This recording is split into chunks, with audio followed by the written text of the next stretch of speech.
The Masked Man is a manga-oriented anituber that's most known for his waifu tier lists, bad memes, and nothing else. But if you know me, you already know that. What's currently most interesting about him is the fact that he's taken up the task of writing and directing a manga. He's not illustrating it, but I'm assuming he has a good amount of say as to what goes where in terms of paneling and the art in general. I'm not entirely sure because I have done nothing of the sort, and as cool as I think it would be to do that, it's a little out of reach right now. What I can do though is take a look at his work, mostly because I want to see how someone who has always been the critic become the criticized. That's a bit of a weird way to say it, but not only has he made videos on certain series picking them apart to a degree, he has also made videos like how to write the perfect protagonist, how to make the perfect antagonist, and so on and so forth, that I'm really curious to see if those videos will hold up after he's done with Devoro. Will he have to amend them in some way after obtaining some better understanding from making a story? Are they literally the perfect blueprint for those types of characters? How will making a story affect the way he thinks about other series? What will he appreciate more? What will he be more tolerant of? There are just fundamental aspects of a story that won't be able to be understood unless you experience them yourself by writing. Maybe it's a bit hypocritical of me to do this since I've never written anything creatively besides the occasional high school essay and the ramblings of a madman on my notebook, but I still want to do it because I read the first chapter and felt like there was a decent amount to talk about. Just a reminder, this is his series, he can do whatever he pleases with it. Most of what I will say will either be comparative to other works or speculation that is just trying to give insight. But how valuable that insight will be is up to him if he ever watches this and whoever else watches it. So with that out of the way, let me turn my mouth to the rain and dust as I critically contemplate a critical point in someone's life.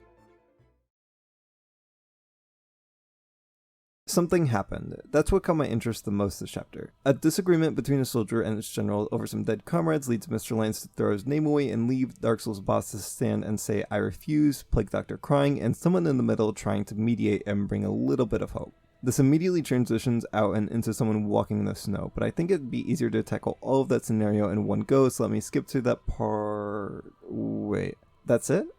That's all we see of them? Okay, well, that's pretty bold. Most stories like to start off comfortably in some state where the audience can keep up without having to know any prior knowledge of the series. One Piece used the first page to tell how the Age of Pirates came to be, Haiku used it as a way to introduce volleyball and Hinata, Chainsaw Man used it to set up Denji as someone who isn't even scraping by, he's climbing out of rock bottom by stacking grains of sand together in a weirdly hopeful manner. Even if these chapters quickly dive into conflict, they all start off in an area where the audience can understand what's going on. The only reason that most of them tend to be in a comfortable scene is probably, and again, this will be the last time I say this, I haven't written anything seriously, so I'm not sure, because it's simply the easiest way to start off in a series. Now, starting off in the middle of something isn't unheard of, it's a nice way to keep things fresh and does make you stand apart clearly. So what can be gleaned from this specific intro? Well, not much from what I can tell. It gives off the dark fantasy vibe he's going for with the character designs and noble dialogue, but why put this here, I'm not really sure, but I have two guesses. One is far-fetched and the other one isn't. One, it's part of the person's backstory. I didn't make any connection from the two until writing this and thought it's possible the reason they're side by side is because the person with the lance and the boy with the gun are the same person. If that's true though, then there's a lot of explanation needed. Where did the armor go? How did he learn how to use a gun? What made him appear so meek in the town after he threatened a Dark Souls boss? It could be explained away, but this is the far-fetched theory. The other less out there option is that this is a separate sequence of events that will end up giving more context to the entirety of the story. This would be more likely, but if it is the case, I still don't understand why it had to start off in such a confusing manner. If it is the case of a separate storyline, then what is gained from putting it at the beginning of the beginning, and why the middle of it? Why not more context? Just to put something intriguing? I mean, I guess you got me there. I'm definitely intrigued by it. My only hope is that it's not just some out-of-timeline event, but as I said before, we'll see. Moving on, there's another Dark Souls boss encounter, actually maybe two, it's a little hard to tell exactly what happened. I'm not sure if the big fella chased Isaac out of the snow or if he killed the big fella, but either way, we end up at the city which is beautifully drawn. You can see small details in the architecture even in the smaller panels and,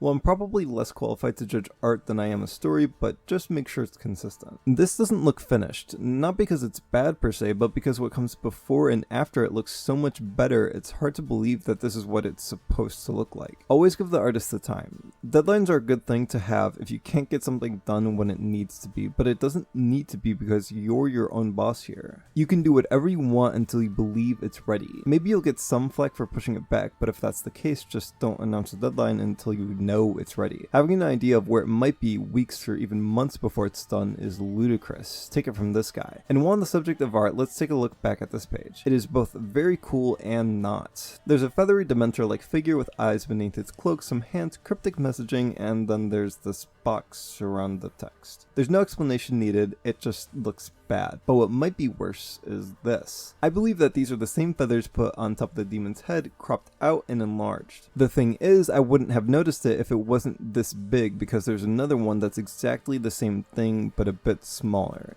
Just don't do it. It looks jagged and low quality and not good.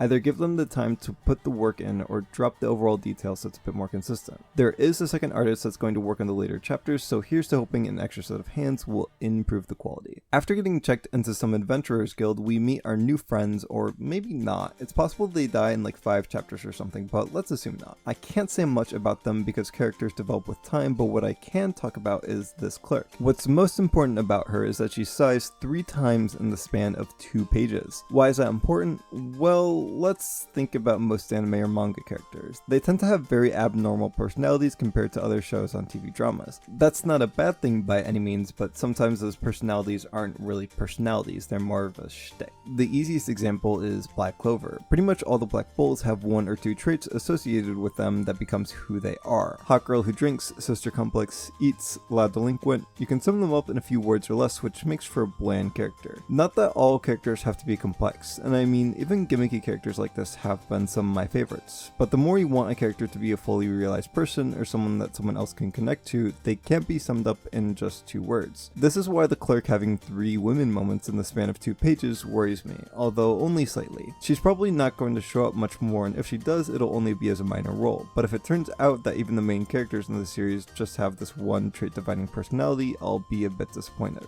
A well-rounded personality, and maybe even more importantly, a thought process almost always creates an interesting person.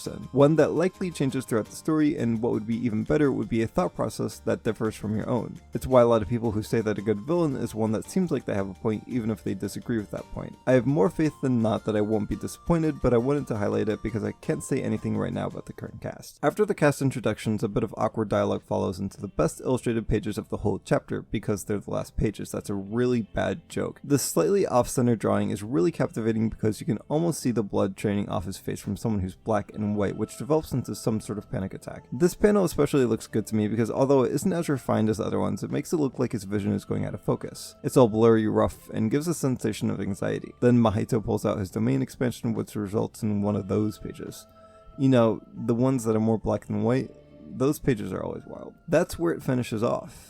It's clearly a bit rough, but I do see a heart in it, which is what every story needs. I'll be following it for however long it continues, so if it gets better, I'll maybe make an update. I can only hope that the art will stabilize itself because it looks really good when it looks good, and that the story and the characters grow into something I can be fond of. Little points I couldn't really fit in. It's okay to have Spanish or other languages, but if most of the audience is American, which it's possible it's not, having a translated version off to the side might be a good idea. It's not hard to Google Translate it though, so it's not a huge deal. Final point, maybe with the extra artist, having more of a background would be a good idea. Again, not a huge deal, at least for me, but being in a marble palace for half the chapter felt a little odd. And that's it.